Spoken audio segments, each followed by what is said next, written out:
নামাজ যারা পড়ে না ঘাড় ধরে ধরে তাদেরকে আনেন। কেন নামাজ পড়বা না? তুমি মুসলমান, এই মুহূর্তে তুমি আমরা এক কাতারে দাঁড়াই, এটা যদি আপনার সন্তান হয় ধরেন নামাজ পড়তে আসো। রাগ করতেছেন? কঠিন করে কথা বলেছি? আমি কঠিন করে বলি নাই। আমাকে বলানো হয়েছে মুহাম্মদ সাল্লাল্লাহু আলাইহি সাল্লামের কথা কঠিন ছিল নামাজের ব্যাপারে। কেউ যদি আমার কঠিন কথাকে কঠিন হিসাবে নেন তাহলে রাসূলকে কঠিন বানাতে হবে। রাসূল সাল্লাল্লাহু আলাইহি সাল্লাম বলেছেন, তোমার সন্তান 7 নামাজ শিখাও, তোমার সন্তান 10 নামাজ না পড়লে তার পিটাও। কে বলেছেন? কে বলেছেন? রাসূল বলেছেন।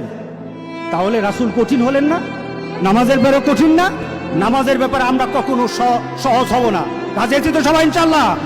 নামাজের ব্যাপারে আমাদের কোনো সহজতা নাই, কোনো কম্প্রোমাইজ নাই, কারোর সাথে আমার সম্পর্ক নাই।